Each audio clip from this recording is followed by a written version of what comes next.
사람들은 누구도 예외 없이 실수라는 것을 합니다. 헤아릴 수 없이 많은 실수를 밥 먹듯 되풀이하면서 살아갑니다.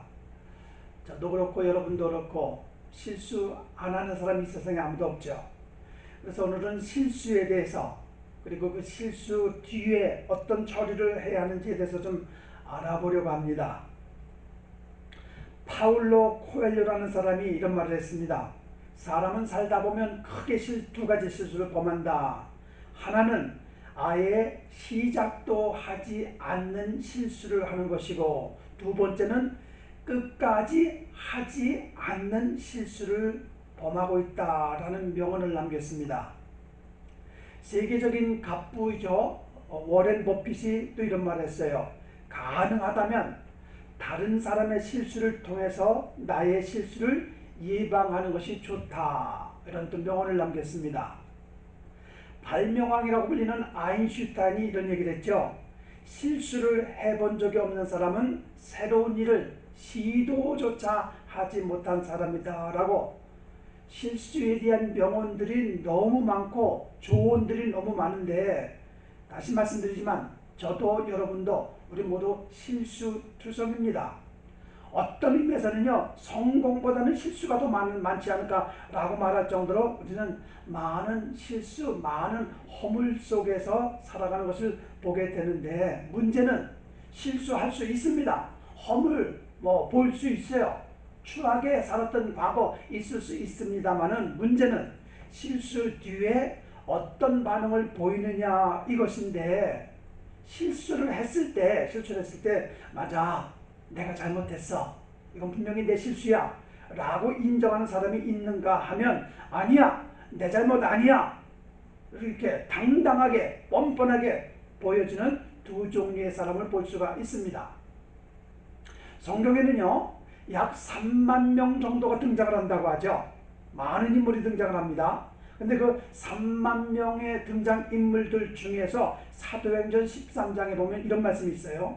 이는 내 마음에 맞는 사람이라 내 뜻을 다 이루리라 라고 할 정도로 하나님의 마음에 맞는 사람, 하나님의 뜻을 이룰 사람, 3만 명이 넘는 그 많은 사람들 중에서 성경 전체에서 가장 보기 힘든, 특별하게 하나님의 인정을 받은 한 사람이 있었는데 바로 다윗입니다. 그 많은 등장인물들 중에서 이런 칭찬, 이런 인정받은 사람이 없어요.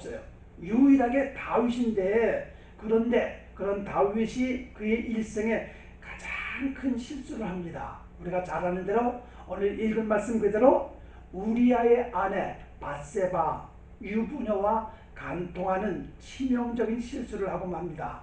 이것뿐이 아니죠. 왕이라는 특권을 이용을 해서 전투가 치열하게 벌어지고 있는 최전방으로 그 밧세바의 남편 우리아를 보내잖아요. 보내서 전방에서 죽이게 하는 간접 살인까지 저지르는 엄청난, 용서받을 수 없는 실수, 이거는 실수를 넘어서 큰 죄악이라고 말할 수 있을 정도의 죄를 짓고 맙니다. 자, 그런 그의 모습을 오늘 우리가 읽은 11장 속에서 성경이 이렇게 표현합니다. 다윗의 소위가 여호와 보시기에 악하였더라. 자, 좀 전에는 뭐라고 했습니까? 이는 내 마음에 맞는 사람이다, 내 뜻을 이룰 사람이다 라고 얘기를 했는데, 근데 여기에서는 보니까 다윗의 소유가, 다윗의 행위가, 다윗이 보여준 모습이 악하더라. 여호와 앞에 악하더라. 간음을 했고 살인을 한 다윗, 그저 그냥 단순한 거짓말이나 돈 몇만 달러 사기치는 정도의 실수가 아니라 중형에 해당하는 죄를 짓고 맙니다.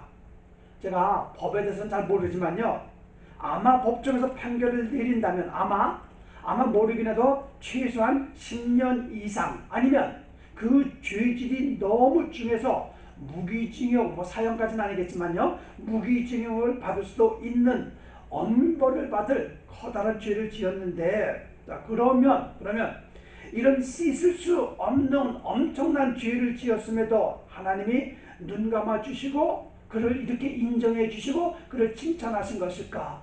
하나님이 그의 범죄를 모르신 것일까? 아니죠. 아니죠. 다윗 왕은 간음하고도 뉘우치지 않았고 죄를 숨기려고 했었어요. 나중에는 완전 범죄를 위해서 살인까지 저질렀습니다. 불륜의 씨앗이 태어날 때까지 회개하지를 않습니다. 그렇게 하고 나서 1년을 넘게 세월이 흘렀어요. 간음을 하고 살인을 하고 1년이 넘게 세월이 흘렀어요. 이미 그 기간 동안에 아무도 자기에게 찾아서 아무런 이야기를 안 해주니까 다윗은 스스로 생각하기를 완전 범죄구나, 아무도 모르겠구나 라고 생각했을지 모르겠지만 아니죠. 하나님은 다 보셨고 다 알고 계셨죠. 여기서 여러분과 제가 알아야 할 중요한 교훈이 하나 있습니다. 뭔가 하면요, 여러분과 제가 실수하고 죄를 지어도 그럼에도 불구하고 오직 아직 건강하고 큰 문제 없다고 안심하지 말라라는 거예요. 늘 말씀드리지만 우리 하나님은 보시는 하나님, 아시는 하나님, 들으시는 하나님이시기 때문에 우리의 속을 왜 모를까요? 내 입에서 내가 어떤 말을 하면서 살고 있는지 왜 모르시겠습니까? 다 보시고 다 아시고 다 들으시는데 단지 인내해 주시고 참아 주시고 우리 스스로가 잘못 살았다는 것을 말씀을 듣고 깨닫고 인정하고 회개하고 돌아설 그 순간을 기다리실 뿐이에요. 여러분, 하나님이 기다려 주시기에 여러분과 제가 이 순간 이 자리에 건강하게 있을 수 있다는 걸 여러분 오늘 이 아침에 깨달으셔야 된다는 겁니다.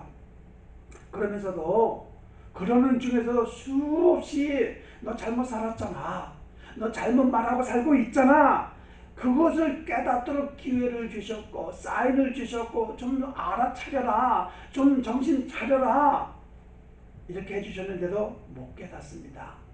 다윗도 마찬가지예요. 간음과 살인의 범죄를 은폐하려고 했고요. 하나님은 다윗의 회개를 기다리셨습니다. 근데 회개를 하지 않는 거예요. 말씀드린 그대로 됐지, 아무도 모를 거야, 이거는 쥐도 새도 모르게 나만이 아는 일이야 것이야 라고 생각하고 있었는지 모르겠지만 아니죠.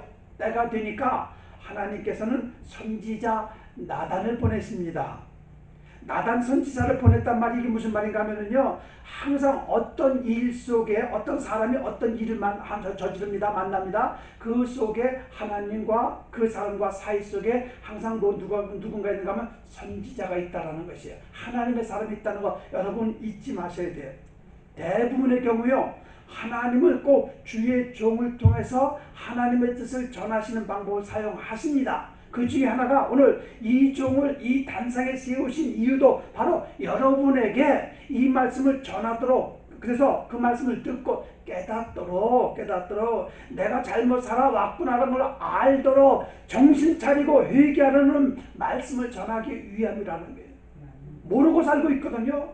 내가 잘한 것 같고 내가 맞는 것 같고 나는 괜찮은 것 같고 라는 생각, 라는 그 착각과 오해 속에서 살아가는 자들이 많기에 하나님은 이 단상을 사용하시는 거예요. 하나님은 나단 선지자를 사용하시는 겁니다. 나단이 다윗에게 하는 말이나 이 종이 여러분에게 하는 말은 사람의 말이 아니라 하나님의 말씀을 대언할 뿐이라는 것이다죠. 하나님은 나단을 통해 다윗에게 직접적으로 말하지 않으시고 깨닫도록 약간 비유로 돌려서 말을 하시죠. 간음하고 살인했구나 대놓고 책망하지 아니하시고 비유로 말씀하시는데 그 내용을 설명을 하면 이렇습니다. 내용이 이런 건데, 한 성읍에 양을 많이 가진 부자와 겨우 한 마리 암양을 가지고 그 암양을 그냥 딸처럼 애지중지 키우는 가난한 자가 있었는데 마침 부잣집에 손님이 찾아왔어요. 이 부자는 손님을 대접하려고 하는데 자기는 양이 많거든요. 얼마든지 잡을 양이 있는데도 불구하고 내 양이 아까워서 내 양을 남겨두고 그 한 마리 양밖에 가지고 있는 그 가난한 사람의 전 재산이라고 할 수 있는 새끼 양을 강제로 빼앗아 그걸 가지고 요리를 해서 대접을 하려고 하는데, 여기에서 말하는 부자가 누굽니까? 다윗 왕이죠. 그 다음에 가난한 자는 누굽니까? 밧세바의 남편 우리아를 말하는 것인데, 나단 선지자 이런 말을 이렇게 비유로 얘기를 하니까 다윗이 격분을 하는 겁니다. 그냥 화가 나서 아니 그런 파렴치한 인간이 어디 있느냐. 그런 인간은 재산을 몰수해버려. 그리고 당장 처벌을 해야지. 스스로가 재판관이 되어서 그런 자는 죽여도 마땅하다는 사형 선고를 땅 자기 스스로가 내려버리는 거예요. 자, 그런데 생각해 볼 게 있죠. 이런 다윗의 모습이 오늘 내 모습은 아닌가 말이에요. 나의 잘못은 전혀 깨닫지 못하고 타인의 잘못만 판단하고 정죄하는 나는 아닌지 말이에요. 이런 우리들의 모습을 예수님께서 산상수훈이라고 말하는 마태복음 7장에서도 그렇게 말씀하시잖아요. 어찌하여 형제 속에 눈에 있는 티는 보고 내 눈 속에는 들보는 깨닫지 못하느냐. 바로 이 말씀이에요. 다윗이 지금 막 화를 내서 어떻게 그런 부자는 당장 잡아들여야지, 재산 몰수해야지, 그런 자는 사형에 처해야지. 상대방의 단점을 보고서는 정죄하고 그냥 자기 스스로가 재판하고 판단하는 이런 모습이 오늘 내 모습은 아닌가 볼 줄 알아야 된다는 건데, 이게 보여야 된단 말이죠. 그렇구나. 다윗의 저런 이중적인 그런 모습이 바로 내 모습과 똑같구나. 펄펄 뛰면서 그런 자를 당장 처리하라고 격분을 하는데, 이때 나단의 입에서 나온 충격적인 얘기가 있죠. 뭡니까? 그 부자가 바로 당신입니다. 깜짝 놀란 거예요. 아무도 모를 것이라고, 벌써 1년 정도가 지났는데 아무도 모를 것이라고 생각했던 자신의 실수, 자신의 범죄. 그런데 나단 선지자가 알고 있었고, 하나님은 이미 나단에게 다 말씀하셨잖아요. 다윗에게 찾아가서 이것을 깨우쳐 주어라. 그리고 그에 대한 대가를 가지고 세 가지 재앙 중에 하나를 받아야 된다고 말하는데, 그 세 가지 재앙 중에 첫 번째가 뭔가 하면요, 다윗의 집안에서 살육이 일어나게 될 것이다. 무슨 얘기예요? 내 욕심을 채우기 위해서 남의 행복을 빼앗고 피눈물 흘리게 했으니 네 눈에서도 피눈물이 흐를 것이라는 재앙 예언을 합니다. 이거는 세상에서 똑같은 법칙이잖아요. 그렇죠? 심는 대로 거두는 법칙. 갈라디아서 말하는 그대로 내가 남에게 잘못했으면 그대로 내가 받게 되어 있습니다. 이거는 어쩔 수 없는 자연의 순리 원칙의 원칙. 성경에서 똑같이 말하고요.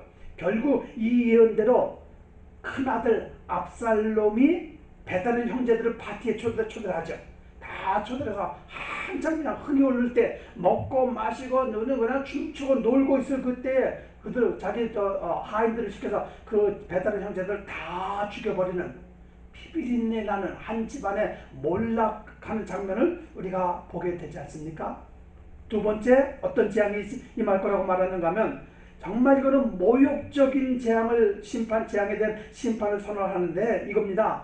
타인이 백주에 너의 아내들과 동침할 것이다 라는 이 충격적인 또 예언합니다. 그러니까 무슨 얘기예요? 다윗이 남의 아내를 빼앗았지 않습니까? 그러니까 네 아내도 타인에게 빼앗길 것이다 라는 이야기인데, 결국 어떻게 됩니까? 사무엘하 16장에 가보면은요, 역시 마찬가지로 큰아들 압살롬이, 내 아들 큰아들 압살롬이 나의 후처, 많은 후처들, 그 후처들과 잠자리를 함께하는 정말 아주 추한 꼴을 또 보게 되는 것을, 이런 일들이 재앙으로 오게 될 것이다. 세 번째 마지막으로는요, 불륜의 씨앗, 빼앗은 신하의 아내 밧세바의 사이에서 태어난 아들이 죽을 것이라는 예언을 했고, 결국 그 예언대로 그 아이는 태어나서 죽게 되지 않습니까? 다윗으로서는요, 이 아들이 살아나길 원했어요. 그리고 금식을 하고 하나님께 매달려 기도를 합니다만, 그러나 주의 씨앗이기 때문에, 아니 하나님의 진노의 심판이기 때문에 그 아이는 태어난 지 얼마 되지 않아서 결국은 죽고 맙니다.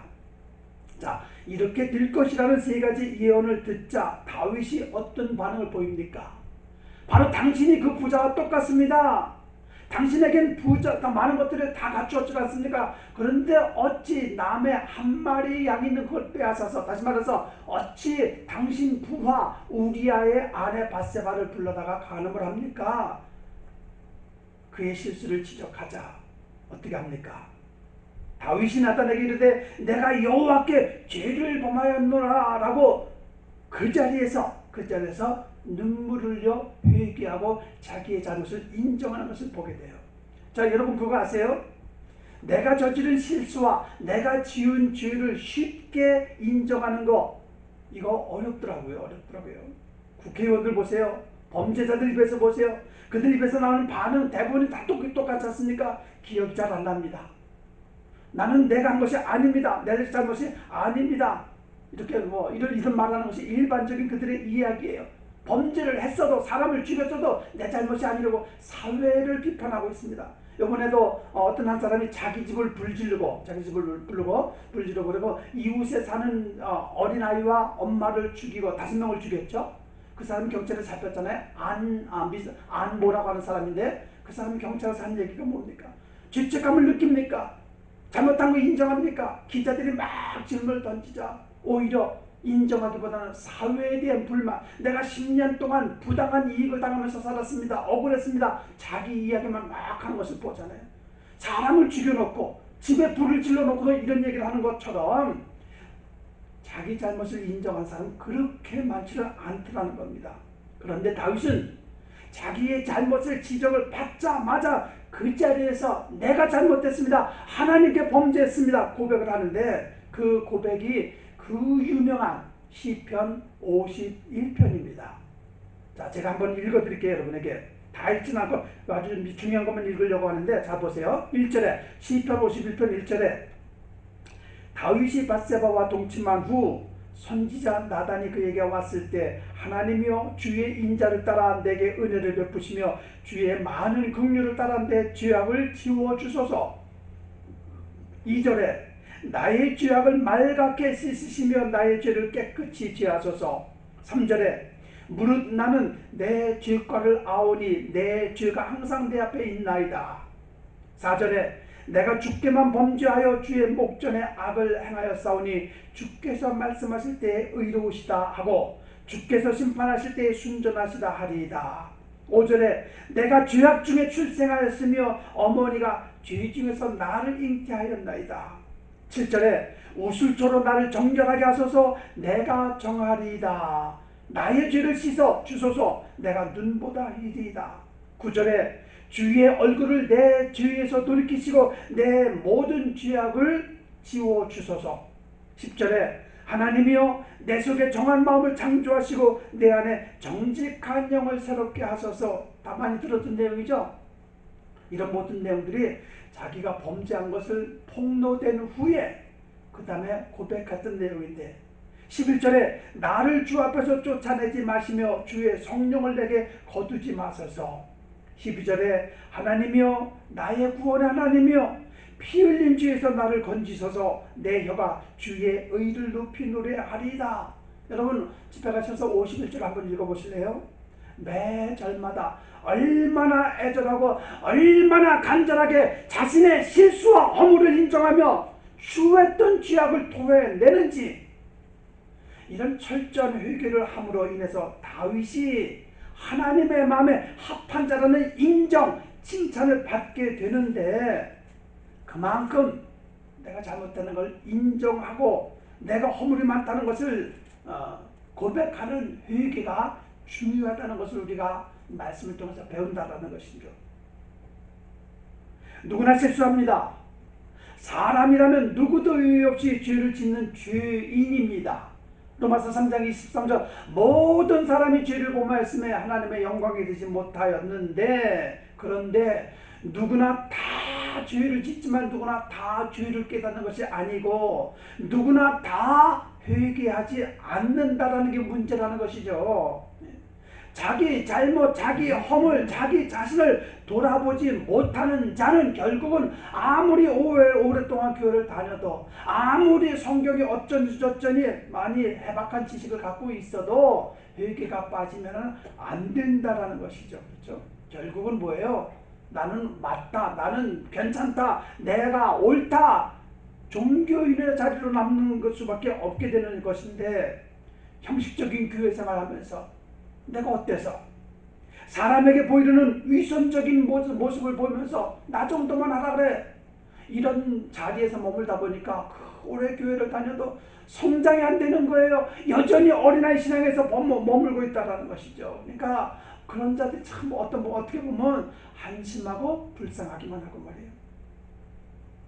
도둑질하고 간음하고 살인하는 것만이 죄가 아닙니다. 여러분, 예배 시간도 안 지키고 예배 중에 집중도 안 하고 하나님의 것을 떼먹으며 헌금다운 헌금 생활도 못하면서 주님의 이름으로 이해하고 용서하고 그래야 하건만 여전히 나 중심적이면서 희생, 섬김, 봉사, 헌신 할 것이 많은데 무엇 하나 열정을 가지고 하지도 않으면서 그러면서도 자신있게 그러면서도 당당하게 입만 살아서 하는 자들이 얼마나 많습니까?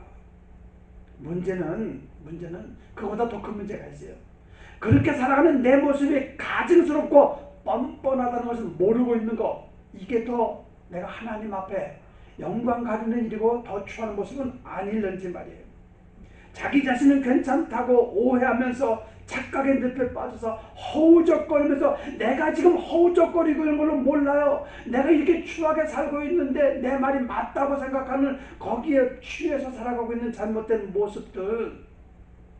다윗처럼 가늠하지 않지 않았습니까? 살인하지 않지 않았습니까? 뭘 그렇게 대수롭다고 큰일도 아닌데 이 정도는 그냥 눈 감아 주시죠 라는 생각을 가지고 자기를 합리화시키면서 살았던 지난 시간들 충분히 그럴 수 있어요.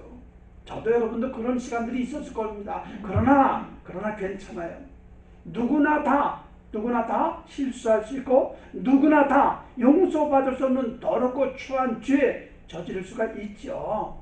중요한 것은 나단 선지자의 말을 듣고 깨닫고 회개한 다윗처럼 오늘도 우리에게 주신 이 말씀을 듣는 지금 여러분이 회개가 있어야 된다는 거예요. 회개 없는 신앙, 그 신앙 아닙니다. 회개 없는 주님과 교제 있을 수 없습니다. 하나님과 나와의 관계에서 우선적인 것, 신앙으로 살아가는 한 명의 신앙인의 삶에 우선적이라고 말할 수 있는 것은 바로 회개죠. 회개가 있어야지만 바르게 된다는 겁니다. 성경에 등장하는 3만 명 넘는 그 중에 동방의 의인이라고 불릴 정도로 인정받았던 높은 신앙을 가졌던 욥이라는 사람 보세요. 그 욥은 어디를 봐도 지적받을 만한 일이 없어요. 성경에서. 그랬던 그가 어떻게 말합니까? 그러므로 내가 스스로 한하고 티끌과 재 가운데서 회개하나이다. 불꽃 가운데 나타나신 주님을 만난 후에 그동안 하나님을 잘못 알고 있었습니다. 회개하지 않습니까? 에스겔서 18장 30절에 나 주 여호와가 말하노라 이스라엘 족속아 내가 너희 각 사람의 행한 대로 국문할지니라 너희는 돌이켜 회개하고 모든 죄에서 떠날지어다 그리한즉 죄악이 너희를 패망하게 아니할 것이다 라고. 이게 무슨 말인가 하면요, 여러분과 제가 명심하시고 또 명심해야 할 것 중에 하나가 뭔가 하면요, 하루 24시간 1년 365일 생명 다하는 그날까지 잊지 말아야 할 중요한 진리 하나는요, 행한 대로 심판받는다는 것. 이거 꼭 기억하세요. 성경에서 우리에게 주는 경고이고요. 이 무서운 경고를 외면하고 듣지 않고 살다가는 결국 이를 갈며 후회하는 돌이킬 수 없는 날을 맞이하게 되지만, 그러나 이 말씀을 들었잖아요. 안 들었으면 모르는데 오늘 들었잖아요. 듣고 회개하고 죄를 멀리하는 자는 그 죄악으로 인해서 죽지 않게 될 것이다. 이게 성경의 약속이에요. 하나님의 약속이고요. 이 시대에 교회 안에서 찾아보기 힘든 것들이 많이 있는데, 몇 가지 있는데, 받은 은혜에 감사해서 자신을 희생하며 섬기려는 자 보기 힘들더라고요. 생명의 말씀을 가르치려는 교회, 배우려는 성도 역시 보기 힘들더라고요. 순교자 정신으로 살겠다는 열정을 가진 자 보기 쉽지 않더라고요. 무엇보다 자신의 실수와 잘못을 인정하지 않는 자들, 그래서 회개하는 자 점점 보기 힘들어져요. 회개가 사라진 것 같아요. 가난하고 어려운 시절을 지냈던 자들은요, 그렇게 간절하게 말씀대로 살려는 열심과 열정이 있었고, 눈만 뜨고 무릎만 꿇으면은 내가 잘못 살았고 우리 조상들이 우상 숭배하면서 살았던 것을 조상까지 회개를 하면서 회개도 했었는데 왜 지금은 못하는지 말이에요. 전쟁과 굶주림 속에서는 믿음으로 살려는 몸부림과 발버둥이 있었는데 왜 지금은 못하는가 말이에요. 아프리카를 가고 중국을 가보아도 정치적으로 사회적으로 예수 믿는다는 이 단 하나의 이유 때문에 핍박받고 고문받고 고난을 받는 그들은 그렇게 말씀을 사모하며 숨어서라도 배우려고 이틀거리 3일거리에서도 우는데, 그러면서 신앙으로 살려고 애를 쓰는데 왜 우리는 못하는지 말이에요. 아무리 심한 말로 그들에게 제가 얘기를 합니다. 당신들 그렇게 살면 안 됩니다. 정신 차리세요. 똑바로 살으세요. 정치적으로 핍박한다고 거기에 굴하지 마세요. 이런 듣기 싫은 소리를 해도 오히려 그들은 고개를 숙이면서 오히려 힘을 내고 아멘을 받아들이면서 자신을 돌아보고 회개하는데, 왜 우리는 이 좋은 형편과 이 좋은 조건 속에서 부족함 없잖아요. 방해하는 세력 없지 않습니까? 핍박 없지 않습니까? 이런 속에서 너무 우리가 스포일이 되어버렸어요.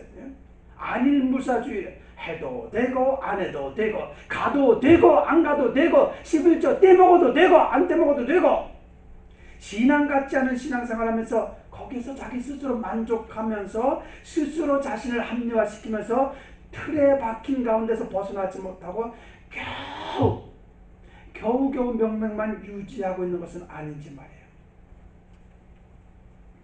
이런 말로 오늘 말씀을 마치려고 하는데, 여러분, 예수 때문에 참고 인내하고 섬기고 희생하고 배우려는 자세와 예배 드려야겠다는 간절함이 있어야 되지 않겠는가 말이에요. 내가 받은 죄사함, 내가 받은 하늘 시민권, 내가 살 영원한 장소 천국, 이 모든 것을 이루시기 위해서 예수님이 십자가에 죽으셨는데, 그리고 부활하셨는데, 내 인생의 주인이시고 나의 구세주 되신 예수를 위해 자신을 드리는 멋진 신앙인이 되어야 되겠다는 마음에 가고 결단 한번 해야 되지 않겠는가? 주님 앞에서는 그날까지 그냥 이렇게 가서는 안 되지.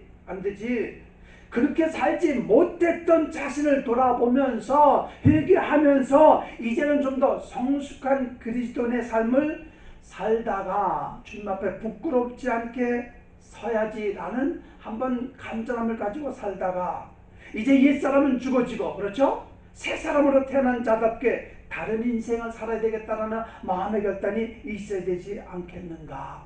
그런 결단을 하셔야, 그 결단할 때 누가 돕습니까? 성령님이 도우셔서, 그래 너는 이제 그렇게 살아서는 안 되지, 그래 너는 이제 그런 말 하는 자가 돼서는 안 되지, 너는 이제 뭔가 달라야지 도우신다는 것이에요.